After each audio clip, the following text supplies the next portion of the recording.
नाज़रीन अस्सलाम वालेकुम। सियासत टीवी के खुसूसी प्रोग्राम ब्रेकिंग न्यूज़ में आपका खैर मकदम है। मैं मोहम्मद रियाज अहमद और मेरे साथ याशर यासिर।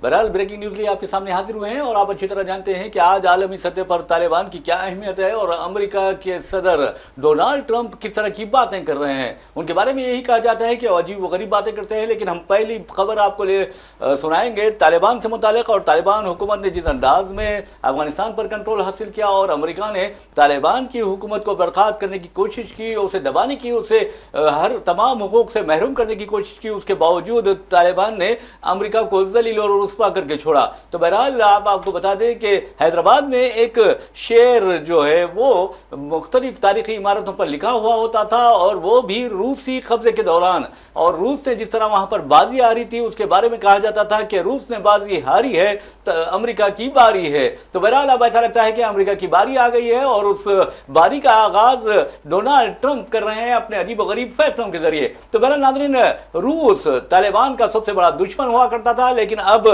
तालिबान का दोस्त हो गया है और तालिबान को बाकायदा तौर पर, बाज़ाब्ता तौर पर तस्लीम करने वाला पहला मुल्क बन गया है। कोई इस्लामी मुल्क ने तालिबान की हुकूमत को तस्लीम नहीं किया, लेकिन रूस ने किया और इस तरह रूस को पहली मर्तबा, सारी दुनिया में पहली मर्तबा तालिबान हुकूमत को तस्लीम करने का एजाज हासिल हो गया है। इस सिलसिले में आपको बता दूं कि तालिबान के नामजद वजीर बराए रूस गुल हसन हसन के कागजात तकर्रुरात मास्को ने कबूल कर लिए हैं। तो ये बहुत अच्छी खबर है तालिबान के लिए। वैसे भी तालिबान जिस तरह के पॉलिसी इख्तियार किए हुए हैं, जिस तरह तरक्की की राह पर गामजन है, उसको देखकर कई अहम ममालिक हैरत में मुब्तला हो गए हैं। और तालिबान हो सकता है कि आने वाले दिनों में मुल्क को मजीद तरक्की करवाएंगे और वहाँ की जो छोटी सनतें हैं, घरेलू सनतें हैं, उसको आगे बढ़ाने में अहम इकदाम करेंगे। वैसे भी तालिबान का जहाँ तक सवाल है, आपको बता दूं कि सरजमीन अफगानिस्तान फलों से फूलों से भरी हुई है और इसके अलावा वहाँ पर जिस तरह तालिबान ने अफीम की काश्त और गांजे की काश्त हुआ करती थी और मनशेत की काश्त हुआ करती थी, उसको रोका है। वो सारी दुनिया के लिए एक पैगाम है, सारी दुनिया के लिए एक सबक है कि अगर आप यानी इस्लामी तालीमात पर अमल करते हैं तो फिर बुराइयों का खात्मा हो सकता था। आप अंदाजा कीजिए कि रूस के कब्जे के बाद, अमेरिका के कब्जे के बाद वहां किस तरह यानी माहौल प्रागंदा कर दिया गया था और माहौल को तबाह व बर्बाद कर दिया गया था। यहां तक कि ऐसा लग रहा था कि सारे माहौल में नजासत फैल गई है। लेकिन आपने देखा कि गुनाहों की नजासत फैलने के बावजूद भी तालिबान हक के लिए लड़ते रहे और फिर अमेरिका जैसी सुपर पावर को यानी घुटने टेकने पर मजबूर कर दिया। यहां तक कि 40 ममालिक के इत्तेहाद पर मुश्तमिल नेटो भी तालिबान के सामने कुछ नहीं कर सकी। तो बहरहाल अमेरिका को न सिर्फ तालिबान ने जलील किया बल्कि उसके इत्तेहादी 40 ममालिक को भी जलील करते हुए वहां से रवाना कर दिया। तो बहरहाल अब रूस ने तालिबान को तस्लीम कर लिया है और रूस की यह होशियारी है और रूस अच्छी तरह जानता है कि सरजमीन अफगानिस्तान जो कुदरती वसाइल से माला है, खास तौर पर आप देखेंगे कि वहां पर तेल के ज़खायर मौजूद हैं, वहाँ पर कई ऐसी धातें मौजूद हैं जो आलमी सतह पर बहुत ज़्यादा अहम किरदार अदा करती हैं, जिनकी आलमी सतह पर बहुत ज़्यादा मांग है। तो बहरहाल नाज़रीन, आपको ये भी बता दें कि अमेरिका के साथ साथ उसके 40 इत्तेहादी ममालिक ने तालिबान के साथ मुकाबला किया। अमेरिका के पास टेक्नोलॉजी थी और आज भी ट्रंप कहते हैं कि अमेरिका के पास जो हथियार है दुनिया के किसी मुल्क में वो हथियार नहीं है। उसके बावजूद भी तालिबान ने सरजमीन अफगानिस्तान में अमेरिका को दफन करके रख दिया, उसे जलील करके रख दिया और अमेरिका को मजबूरन 20 साल की जंग के बाद कुछ नहीं मिला और वहां से बड़े बेआबरू होकर निकलना पड़ा। तो बहरहाल तालिबान को रूस ने तस्लीम कर लिया है, यह सबसे बड़ी खबर है और इस खबर पर तफसीर के लिए हम जाएंगे अशर यासिर की तरफ। बिल्कुल सर, जिस तरह से हमने देखा कि कल जो बैठक हुई, इस बैठक में रूसी संघ के राजदूत ने आधिकारिक तौर पर अफगानिस्तान के इस्लामी अमीरात को मान्यता देने के अपने सरकार के फैसले से अवगत करा है। तालिबान के विदेश मंत्री ने एक्स पर एक पोस्ट में पुष्टि की कि औपचारिक रूप से अफगानिस्तान की तालिबान सरकार को मान्यता देने के लिए रूसी संघ के फैसले का स्वागत करता हूँ। और जिस तरह हमने देखा कि अमेरिका ने किस तरह वहाँ पे अपनी चीज़ें छोड़ी हुई थी, उसके बाद फिर क्या क्या वहाँ पे सिचुएशन हुई, देन उसके बाद जब से उनके हाथ में आया है, आप देखिए कि वहाँ की जो मईशत है वो संभल रही है। वहाँ से कोई भी ऐसी घटनाएं सामने नहीं आ रही हैं जो पहले आया करती थी।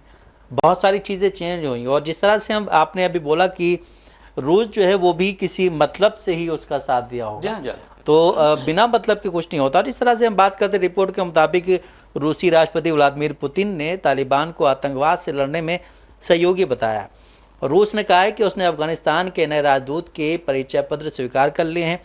रूसी विदेश मंत्रालय ने एक बयान में कहा है कि हमारा मानना है कि अफगानिस्तान के इस्लामी अमीरात की सरकार को आधिकारिक मान्यता देने से हमारे देशों के बीच विभिन्न क्षेत्रों में उत्पादक द्विपक्षीय सहयोग के विकास को बढ़ावा मिलेगा। मतलब जो दोनों देशों में आपसी क्या बोलते हैं जो चीज़ें होती हैं उनमें उनको बढ़ावा मिलेगा और इससे जो है ये एक बहुत बड़ी चीज़ है क्या बोलते हैं अफगानिस्तान के लिए भी कि वहाँ की सरकार को मान्यता देना।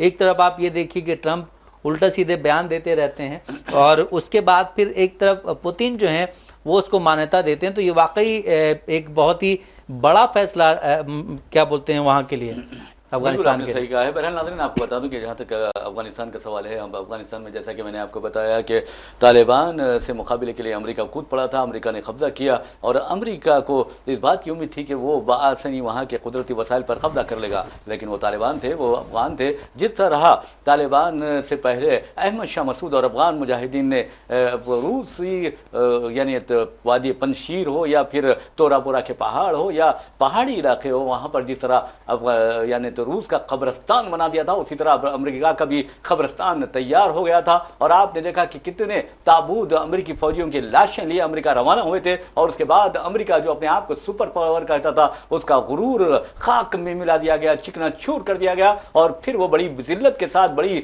बुरी तरह जलील होकर अफगानिस्तान से निकला। आपको ये बता दूं कि 20 वर्षों तक अमेरिका ने वहां पर कब्जा किया हुआ था, लेकिन वो तालिबान का या फिर अफगान मुजाहिदीन का कुछ नहीं बिगाड़ सके। और एक तरफ टेक्नोलॉजी थी, एक तरफ हथियार थे, एक तरफ आप देखेंगे कि बड़े बड़े दबावे उनके पास थे और अहम बात ये थी कि पूरी तरबियत याफ्ता फौज थी। उसके बावजूद सिर्फ तालिबान ने अल्लाह पर भरोसा किया और देखें कि किस तरह उन्हें कामयाबी मिली। अमेरिका जलील होकर अमेरिका को वहां से निकलना पड़ा। आज भी ट्रंप को अफसोस है कि अमेरिका को बहुत जलील होना पड़ा अफगानिस्तान में, लेकिन आपको अच्छी तरह मालूम है कि जो अल्लाह की राह में निकलता है तो उसका दुनिया मुकाबला नहीं कर सकती। और तालिबान का यह हाल था कि वो मौत का पीछा कर रहे थे और जिंदगी उनका ताकुब करने लगी थी। तो बहरहाल अब आपको ये बता दें तालिबान के लिए और इलाके के लिए अच्छी खबर है कि रूस ने उसे तस्लीम कर लिया है। बहरहाल 21 अगस्त 2021 में तालिबान ने अफगानिस्तान का कंट्रोल हासिल किया था और कहा जा रहा है कि वहां पर तालिबान ने कई आपाशी प्रोजेक्ट शुरू किए हैं।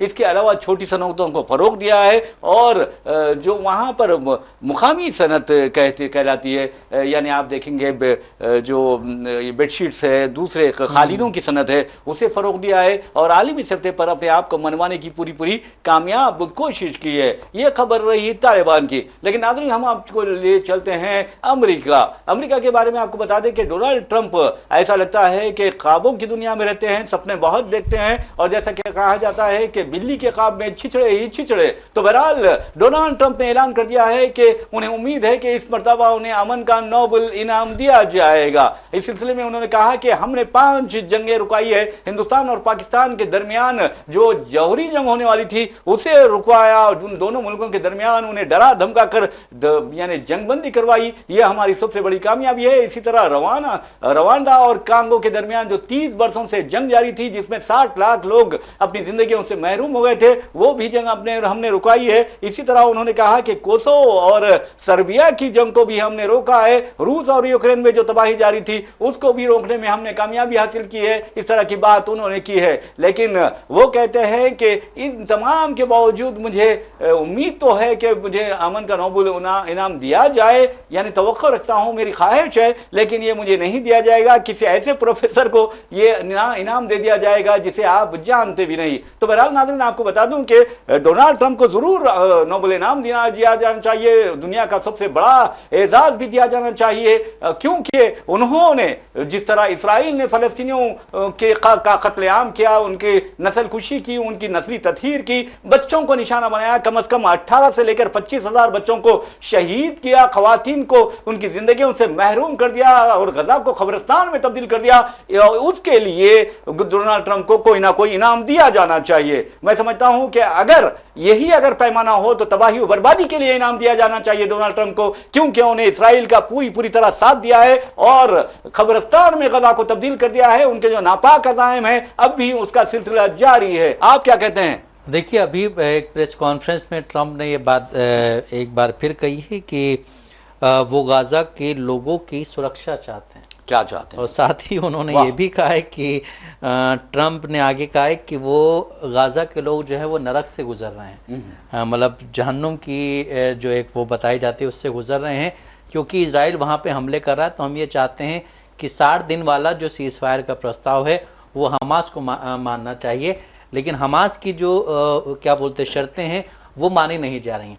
एक तरफ आप इजराइल की शर्तें मान रहे हैं, लेकिन हमास की शर्तें क्यों नहीं मान रहे हैं? आप अगर बीच में पढ़ करके ये सीज़ फायर करवाने की कोशिशों में लगे हुए हैं, एक अच्छी चीज़ है, लेकिन उसके लिए जो शराइत आपने रखी हैं वो हमास के अगेंस्ट चाहती है। हमास ने बोला है कि मैं हथियार नहीं डालूंगा। नहीं डालेंगे, बिल्कुल नहीं डालेंगे। मैं नहीं डालूंगा। क्यों मैं डालूं हथियार? क्योंकि जब इजराइल बीच में जब सीज़ फायर हुआ था उस दौरान भी हमने देखा था इजराइल ने जो है सीज़ फायर का उल्लंघन किया था और वहां पे अटैक किए थे। लेकिन अभी ये कहा जा रहा है कि हमास, मतलब सारा फोकस हमास पे है कि हमास इजराइल जो है क्या बोलते हैं हथियार डाल दे, उसके बाद हम जो है ये सीज़ फायर करेंगे। और देखिएगा आगे चल के ये अगर सीज़ फायर नहीं हुआ तो सारा ठीकरा हमास पे फोड़ा जाएगा कि हमास ने जो है हथियार नहीं डाले, हमने उनसे शराइत रखी थी। ये सारी चीज़ें चल रही। इसी बीच अगर ट्रम्प साहब ये कहते हैं कि हमको नोबेल शांति पुरस्कार नहीं मिलेगा, तो इससे रिलेटेड एक चीज़ और बता दो कि क्या बोलते हैं वहाँ का जो एक नया कानून अभी आया है, बिग ब्यूटीफुल बिल जो है, उसको लेकर के वहाँ पे विरोध हो रहा है। काफ़ी लोग उसका विरोध कर रहे हैं। एलन मस्क, जो कि आपने देखा होगा कि इलेक्शंस के दौरान ट्रम्प के शाना बशाना चल रहे थे और जब ओथ सेरेमनी थी तो उनकी आप खुशी देख सकते थे, आज वो इस बिल का विरोध कर रहे हैं। बराक ओबामा ने भी कल एक क्या बोलते बयान दिया। उन्होंने कहा कि ये बिल जो है अमेरिका को बहुत पीछे लेके चला जाएगा और काफ़ी नुकसान हो जाएगा। लेकिन उसके बावजूद एक चीज़ जो है वो यहाँ की कही जाती है कि शिवसेना यूबीटी के एक लीडर हैं संजय राउत, उन्होंने एक बयान दिया था कि मोदी जी जो चीज़ चाह लेते हैं वो करते हैं, ये उनकी ज़िद होती है। तो वहाँ पे भी शायद ये ट्रम्प की ज़िद है कि हमें ये बिल पास करवाना है, तो हम ये पास करवा करेंगे। इसके नुकसान और फवायद बाद में देखे जाएंगे, पहले हम इसका ऐलान कर देंगे। बिल्कुल आपने सही कहा है। वैसे भी नाज़रीन आपको बता दूं कि ट्रंप जिन कारनामों के लिए नोबेल का अमन इनाम हासिल करना चाहते हैं, उसमें ये भी एक कारनामा वो बता रहे हैं कि हमने ईरान के जौहरी हथियारों को सफ़े हस्ती से मिटा दिया है। क्या आपने मिटा दिया है? वाशिंगटन टाइम्स क्या लिखता है, फिर पेंटागन के जो माहिरीन हैं वो क्या कहते हैं, और अमरीकी जो ज़राए अबलाग है वो क्या कहता है, उस पर गौर करना चाहिए ट्रंप को पहले, और संजीदगी से गौर करना चाहिए। उन लोगों का कहना है कि ईरान का जौहरी प्रोग्राम अमरीका पूरी तरह तबाह नहीं कर सका और ईरान फिर कुछ माह बाद अपना जौहरी प्रोग्राम शुरू कर देगा। वैसे भी नाज़रीन आपको बता दूं कि तकरीबन 400 किलो यूरानियम के बारे में कहा जा रहा है कि ईरान ने तैयार कर लिया, जिसके जरिए कम से कम वो 10 एटम बम बना सकता है। और अमेरिका खुशफहमी है कि हमने ईरान के जौहरी प्रोग्राम को सफ़े हस्ती से मिटा दिया है। तो बहरहाल ये काम ख्याली, ये आपको बता दूं कि बेवकूफ़ों की जन्नत में रहने के तरह है ये। और वैसे भी ट्रंप ये कारनामे तो गंवा रहे हैं, लेकिन एक बात है कि 7 अक्टूबर 2023 से लेकर आज की तारीख तक इसराइल ने जिस तरह की दरिंदगी का इजहार किया और मुजाहरा किया, वो भी अमेरिका की सरपरस्ती में, अमेरिका की हौसला अफजाई में और अमेरिका की पूरी तायद व हिमायत से। तो आपको बता दूं कि 60,000 से ज़ायद फ़लस्तीनियों ने जाम शहादत नोश किया है। ये तो सरकारी आदाद-ओ-शुमार है, लेकिन गैर सरकारी आदाद-ओ-शुमार और यूरोपी जो तंजीमें हैं उन्होंने जो अंदाजे लगाए हैं उसके मुताबिक 2 लाख फ़लस्तीनी अब तक शहीद हो चुके हैं, जिसमें बच्चों और ख़वातीन की अक्सरियत है। क्या ट्रंप को उस तबाही के लिए नोबेल का अमन इनाम दिया जाना चाहिए? यह सोचने वाली बात है। अल्फ्रेड नोबेल इनाम जिस तरह कायम किया गया, जिस मकसद से कायम किया गया, अगर इस तरह के लोगों को नोबेल का अमन इनाम दिया जाता है तो मैं समझता हूं कि यह सबसे बड़ी बदबख्ती है दुनिया की और आलमी बरादरी की। क्योंकि अगर ट्रंप को यह इनाम मिलता है तो लोग कहेंगे कि अब कातिलों को और कातिलों के हामियों को यह अवार्ड दिया जा रहा है। तो नहीं सर, एक चीज़ मुझे बोलनी थी कि जिस तरह से आपने बोला कि ट्रंप को नोबेल इनाम मिलना चाहिए और ट्रंप ने भी ये बोला कि मुझे मिलना चाहिए लेकिन मुझे नहीं मिलेगा, लेकिन आप ये देखिए कि उनको नोबेल प्राइज देने के बारे में सबसे पहली आवाज़ उठाई किसने? पाकिस्तान। अब पाकिस्तान की क्या अहमियत है? क्या अहमियत है? उन्होंने ये आवाज़ उठाई है कि इनको नोबेल इनाम मिलना चाहिए। आप क्यों उनकी गोद में बैठना चाह रहे हैं? जी। आपको उससे क्या फ़ायदा? और आप आगे चल के ये आप पे खुद मारेंगे, आप बर्बाद हो जाएंगे इसमें अगर आप उनका बहुत साथ देंगे। जिस तरह से बोला जाता है कि अमेरिका जो है अगर किसी का साथ दे रहा है तो उसका मतलब ये नहीं कि उससे दोस्ती करा, उससे फ़ायदा निकालेगा। अभी नहीं निकालेगा, 10 साल के बाद निकालेगा। लेकिन इसराइल के साथ नहीं फ़ायदा नहीं उठाता है अमेरिका।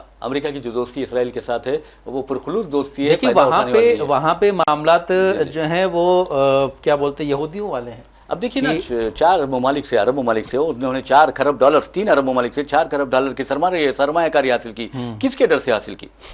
इसराइल की वजह से, इसराइल की वजह से हासिल की। और इसराइल के बारे में वो कुछ नहीं कहते क्योंकि उनका भी एक तबका जो है वो उनको वोट करता है।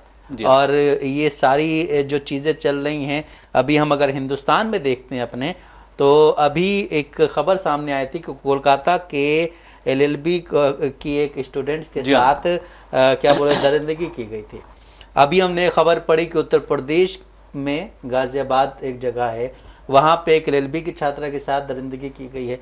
और जो है बिहार में एक LLB की छात्रा के साथ दरिंदगी की गई है। लेकिन कोलकाता के लिए बीजेपी ने अपना एक 4 लोगों का प्रतिनिधिमंडल वहाँ भेजा है। लेकिन क्या अब इसी तरह का प्रोटेस्ट और जो है इसी तरह का प्रतिनिधिमंडल या इसी तरह के बयानात जो हमने आपको बताया था कि नीतीश कुमार की पार्टी की तरफ से भी कहा गया है कि आप एक महिला मुख्यमंत्री हैं और आपको जो है इस तरह की घटनाएं आपके यहाँ नहीं होनी चाहिए, तो अब बिहार में भी हो गई है, उत्तर प्रदेश में भी हो गई है। क्या यही कानून वहाँ पे लागू होगा?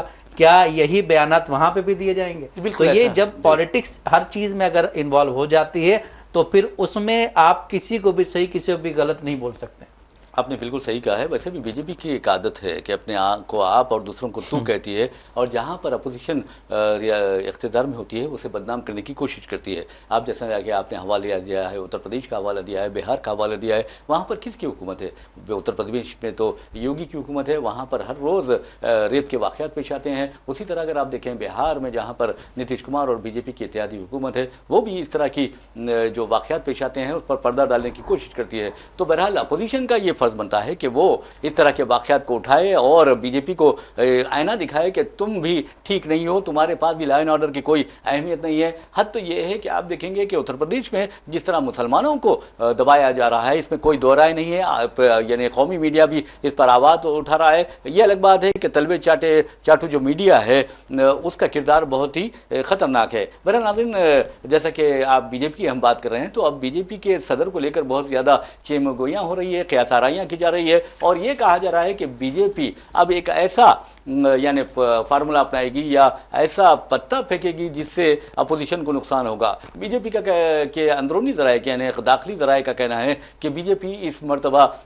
किसी खातून को अपना कौमी सदर बनाने वाली है। इस सिलसिले में निर्मला सीतारमण जो वज़ीर फाइनेंस है, उनका नाम लिया जा रहा है। साथ ही डी पुरंदेश्वरी, ये एनटी रामाराव की बेटी हैं और आप देखेंगे कि बीजेपी की लीडर है, आंध्र प्रदेश से ताल्लुक़ रखती हैं। तो बहरहाल उनका भी नाम गर्दिश में है, यानी ये लिया जा रहा है। और इसके अलावा वनती श्रीनिवासन, उनका भी नाम लिया जा रहा है। इन तीनों खवातीन में से किसी एक को हो सकता है कि बनाया जाएगा बीजेपी सदर। जी बिल्कुल सही हो सर। जिस तरह से आपने बताया कि 3 लोगों का नाम दिया जा रहा है, इसमें भारतीय जनता पार्टी के नए अध्यक्ष को लेकर के, और एक खबर सामने आई थी कि इसको लेकर के RSS प्रमुख मोहन भागवत ने भी हरी झंडी दिखा दी है। जी उन्होंने भी कहा है कि हाँ, अब जो है एक महिला अध्यक्ष होनी चाहिए। तो आप ये देखिए कि बीजेपी जो है जो चीज़ें भी करती है, वो जब RSS प्रमुख से इजाज़त लेनी पड़ती है, अगर वो इजाज़त देंगे तभी वो चीज़ें होंगी, वरना नहीं होंगी।